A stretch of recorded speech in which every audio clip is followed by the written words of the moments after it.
गांव के किनारे एक पुरानी सी झोपड़ी थी जिसका छप्पर बारिश में टपका करता था और दीवारों पर मिट्टी उखड़ी हुई थी।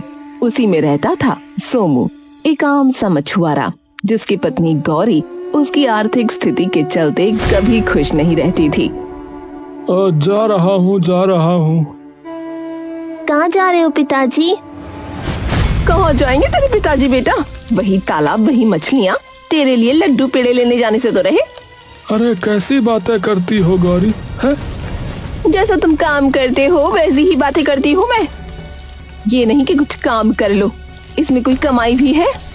अरे अच्छा खासा खाती हो, पीती हो, है, पहनती ओढ़ती हो, लेकिन फिर भी ऐसी बातें करती हो है? ऊपर वाले का धन्यवाद किया करो, कहीं वो नाराज हो गए ना तो ये सब भी हासिल नहीं होगा, बता रहा हूँ। अरे जाओ तुम, दिमाग न खराब करो। हर दिन वही पुराना जाल, पुरानी तालाब। शर्मा के घर में तो नया छप्पर लग गया और तुम अब भी वहीं के वहीं। अरे गौरी देखो, जितना भाग्य में लिखा है ना उतना ही मिलेगा बस। भाग्य भाग्य भाग्य, अगर सब कुछ भाग्य है तो मेहनत किस लिए करते हैं लोग? तू तो बस किस्मत का रोना रोता रहे। सोमू कुछ नहीं बोला। गौरी के ये ताने रोज के थे। सोमू ने अपना जाल उठाया और वो बाहर निकल गया।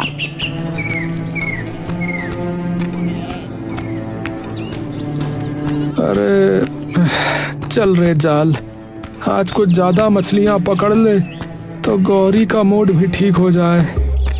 गांव में 2 तालाब थे, एक में भीड़ रहती थी और दूसरे में मछलियां कम थीं, इसलिए वहां कम लोग जाते थे। पर सोमू को वही पसंद था क्योंकि वहां शांति थी। उस दिन भी सोमू उसी वीरान तालाब पर पहुंचा।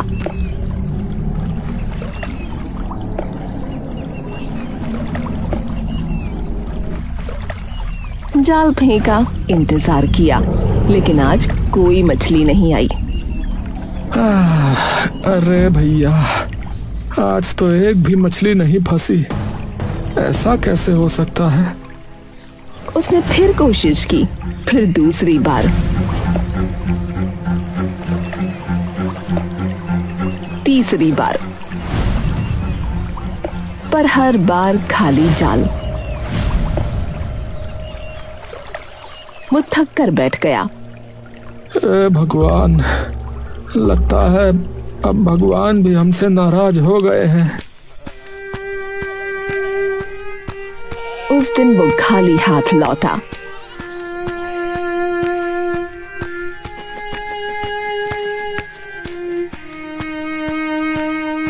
और गौरी के ताने सुनकर सो गया।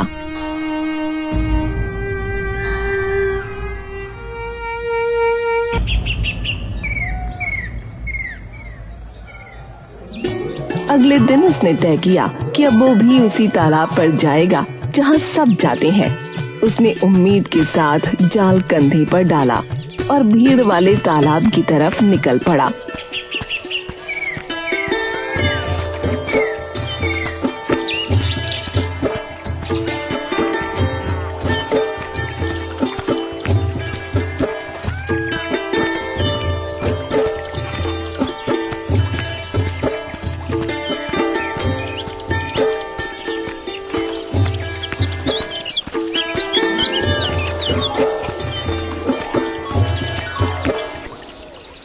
अरे सोमू भी आ गया, देखो। अरे क्या बात भैया, आज हिया का रास्ता कैसे भूल गए? अरे राजू, उधर लगता है मछलियां खत्म हो गई हैं शायद। अरे उधर तो इतने लोग भी नहीं जाते। अरे तुमने अकेले ही मछलियां खत्म कर दी क्या वहाँ? सभी ठहाका लगाते हैं। थोड़ी देर बाद अचानक वहाँ से भी सारी मछलियाँ गायब हो गईं। अरे अरे ये क्या भैया? अरे सुबह तक तो मछलियाँ छलांगे मार रही थी, अभी अभी कुछ दिखाई नहीं दे रहा है। अरे अरे इसकी वजह से, हाँ, इसके कदम ही अशुभ है भैया। हाँ, इसके आने के बाद ही तो ये सब बंद हुआ है। ये बंदा मनहूस है भैया। हाँ भैया, मनहूस है। अरे अरे भैया चुप हो जाओ। अरे भगवान के लिए चुप हो जाओ। अरे भैया ये क्या बात हुई बताओ। अरे मैं तो बस अपनी रोजी रोटी के लिए आया था और कोई बात नहीं है। अरे अपनी रोजी के चक्कर में तूने सबकी रोजी रोटी छीन ली रे, पनौती कहीं का। आवाजें तेज होती गईं, हर ओर से ताने सुनाई देने लगे। सोमू बस खड़ा रहा। हाँ सही कह रहा पवन भैया, सच में पनौती ही है ये। अरे भैया एकदम मनहूस है। अरे हमारा क्या होगा भैया, आज हमने भी मछलियां नहीं पकड़ी।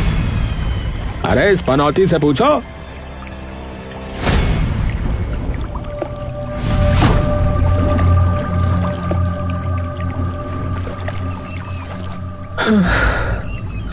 शायद ये लोग सही ही कह रहे हैं।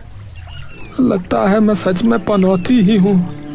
जहाँ जाता हूँ वहाँ ऐसा ही बेड़ा गर्क हो जाता है। शाम हो गई। किसी को कुछ हासिल ना हुआ। सोमू भी बेचारा खाली हाथ लौटा और गौरी शुरू हो गई।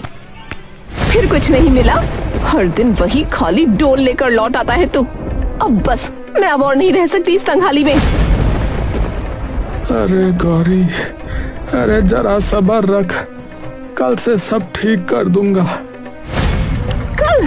तेरे कल ने तो हमारी जिंदगी ही खा ली। मेरा बच्चा भूखा सोता है हर रात और तू बस किस्मत के भरोसे बैठा रहता है। गौरी के शब्द जैसे तीर बनकर सोमू के दिल में उतर रहे थे। उसने हाथ जोड़ लिए। अरे अरे रुक जा गौरी, हाथ जोड़ता हूँ, रुक जा। अरे एक मौका और दे दे। अरे मैं कुछ करके दिखाऊंगा, तू एक मौका और दे दे बस। अब तेरी वादों पर भरोसा नहीं। मैं अपने बच्चे को लेकर मायके जा रही हूँ। गौरी ने अपनी पोटली बांधी और बिना पीछे देखे चली गई।